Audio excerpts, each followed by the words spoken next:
Bonjour Yvon, Bonjour Charlie.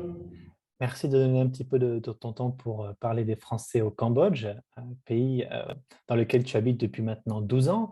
Avant que tu nous parles justement de la vie des Français dans ce pays en particulier, qu'est-ce qui t'a amené à t'expatrier au Cambodge? Alors, merci de me recevoir. Et donc, ce qui m'a amené au Cambodge, moi, c'est à travers ma famille et puis des projets qu'on a trouvés au Cambodge il y a maintenant donc 12 ans. Et puisque, en fait, je suis donc architecte et donc j'ai trouvé des projets à réaliser au Cambodge. Dans quelle ville d'ailleurs tu es basé exactement? Alors moi, je suis basé à Phnom Penh, mais les projets couvrent à peu près tout le territoire, puisqu'on a beaucoup travaillé à Sihanoukville, à Kampot, Kep, donc ça c'est le sud, et également dans le Mondolkiri, qui est tout à fait à l'est, Siem Reap, qui est la ville où il y a les temples d'Angkor, qui est située au nord de Phnom Penh. Et puis, voilà, c'est tout. Très bien. Alors, est-ce que tu pourrais nous présenter la communauté française qui habite dans ce pays, au Cambodge? La communauté en fait française ici, elle est sans doute, on peut le voir comme en Thaïlande. Il y a pas mal de gens qui sont retraités. Le niveau de vie ici est assez bas. Donc, avec des petites retraites, on peut s'offrir une vie assez sympathique. Il y a également beaucoup de gens qui travaillent donc soit pour les écoles françaises, soit pour les grandes entreprises françaises basées au Cambodge. Et sinon, il y a une très grande population qui sont des petits entrepreneurs, notamment dans le milieu de l'hospitalité, qui sont qui ont des petits hôtels, qui ont monté. Parfois, c'est aussi une deuxième vie professionnelle, c'est-à-dire que ils avaient un métier, ils rêvaient de développer quelque chose sur une plage ou sur les temples d'Angkor, et ils ont monté des guest house ou des petits boutiques hôtels et ont une deuxième vie professionnelle de cette manière. Et est-ce que d'ailleurs la plupart des Français habitent dans la capitale ou est-ce que c'est assez réparti de façon égale dans le pays? C'est très majoritairement à Phnom Penh. C'est environ 2000 sur les. Si on, c'est un peu plus de 2000. Siem Reap ne comptait que 500 personnes, si je parle que des inscrits, hein. Et également, Sihanoukville, Kampot, là, ça a vraiment diminué. Donc, massivement, enfin, très généralement, la population française se retrouve à Phnom Penh. Tu nous as parlé de ces environ 8000 Français qui se trouvent au Cambodge. Quels sont les attraits de ce pays et qu'est-ce qui fait que des Français décident de venir s'expatrier au Cambodge? Alors, je dirais, moi, d'un point de vue, ouais, d'un point de vue qualité de vie, il y a, le niveau de vie est peu cher et la qualité de vie y est agréable. Ensuite, en tant qu'entrepreneur, il y a vraiment une facilité de s'implanter au Cambodge. À part le visa, le permis de travail, ensuite trouver, comment dire, s'inscrire et avoir une patente pour, pour monter une société au Cambodge est extrêmement facile. Parce que le pays facilite l'arrivée de, de compétences parce qu'ils ont eu dans leur histoire un trou qui a fait une fracture dans les générations avec une génération compétente qui a été décimée. Donc, il y a besoin dans ce pays de reconstruction de compétences étrangères. C'est vraiment facilité. On ne parle pas que de compétences venant de France ou des États-Unis ou autres. Il y a les compétences de la région, Malaisie, Vietnam, Thaïlande, Chine, évidemment, sont très facilement accueillies. Donc, il est facile de s'implanter, il est facile. On parle anglais, c'est une économie dollarisée. Euh, tout est fait pour que il soit relativement aisé de monter une entreprise. Est-ce que tu dirais que c'est assez facile de s'intégrer avec les locaux? Facile de s'intégrer, oui, certainement. Je pense qu'il n'y a pas de, il y a pas d'obstacle particulier. La langue, évidemment, est pas si facile à apprendre, mais comme un peu toutes les langues. Euh, et c'est pas un obstacle majeur dans la mesure où beaucoup de Cambodgiens parlent anglais et s'ouvrent à l'international pour communiquer, pour accueillir, pour pouvoir échanger avec justement des compétences venant d'ailleurs. Donc, tu dirais que pour t'installer au Cambodge, d'un point de vue business, parler anglais, c'est suffisant?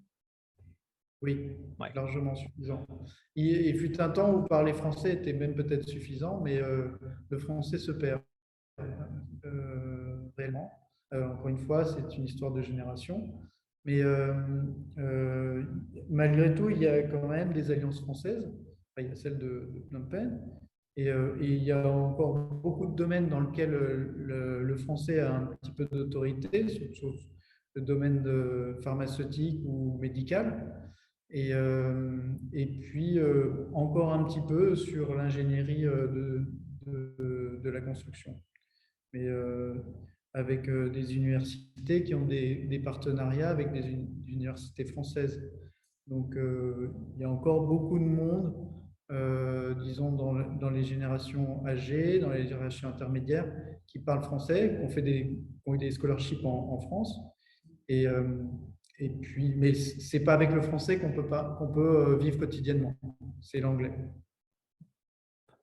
Et pareillement, quand on décide de venir s'installer au Cambodge, est-ce que le côté gastronomique, culturel peut faire partie des raisons qui pousseraient un Français à venir s'installer, ou même au niveau des paysages? J'ai cru comprendre que le Cambodge, c'était un magnifique pays. Est-ce que tu penses que ça peut jouer aussi?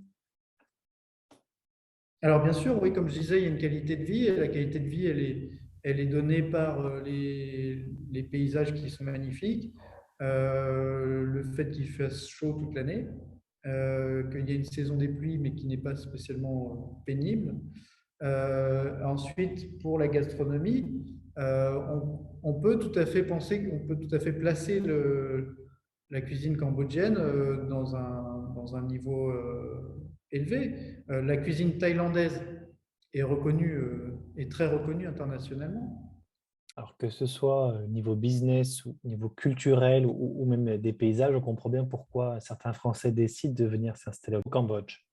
Maintenant, quelles sont les principales difficultés de la communauté française dans ce pays? Et peut-être selon toi, qu'est-ce qui rendrait leur vie plus facile?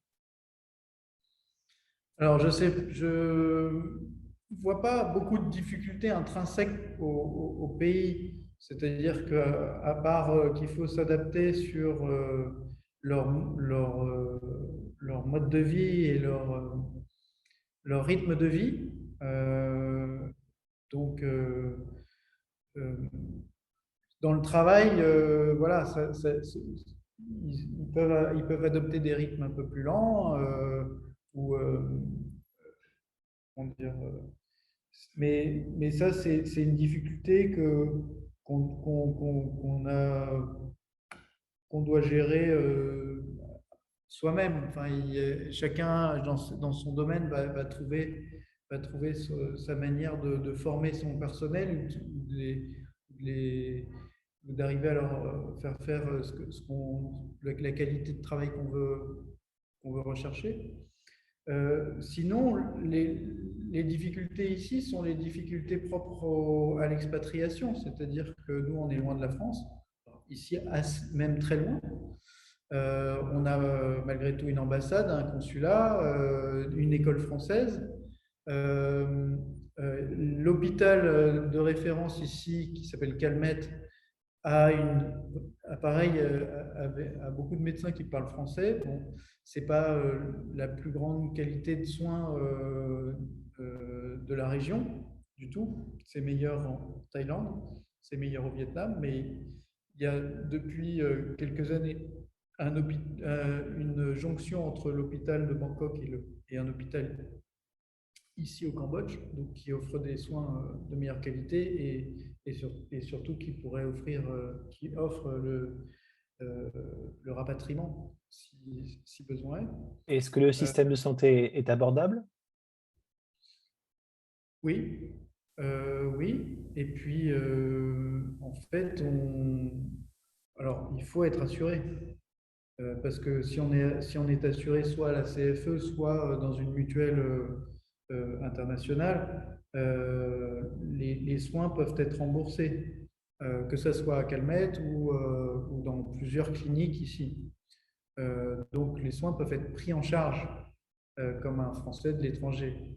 Euh, Sinon, effectivement, on est soumis à payer euh, tout de suite les soins. Ils ne sont pas forcément plus élevés qu'ailleurs, mais par contre, il faut pouvoir les payer, sinon on n'est pas soigné. Euh, donc, il y a pas, il y a- ils vont pas, ils vont demander si on a une assurance, ils vont demander si on a une carte vitale, mais c'est pas elle qui va rembourser les soins directement.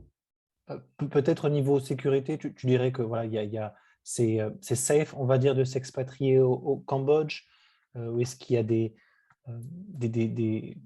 soucis particuliers que pourrait rencontrer la communauté?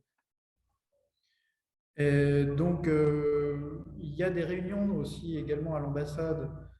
En fait, il y a un système d'îlots qui est sans doute issu de périodes beaucoup plus troubles. Donc moi, je suis lotier également. Et donc, on a des réunions chaque année à l'ambassade sur la sécurité. Il est rappelé évidemment qu'il y a une délinquance qui ne touche pas spécifiquement la communauté française, qui touche les gens en général. Sur le vol de portable ou des agressions pour vol de sac à main à moto, etc. C'est pas,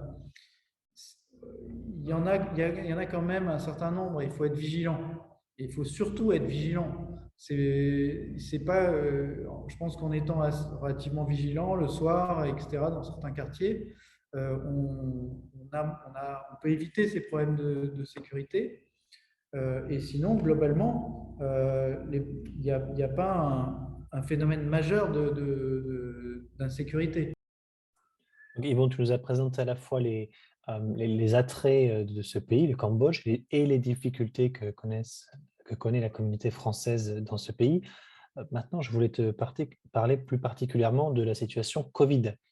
Qu'est-ce que ça donne, la pandémie de Covid au Cambodge? Je crois savoir que le Cambodge a un taux très élevé de double vaccination, euh, peut-être contrairement aussi à ses voisins, la Thaïlande et le Vietnam.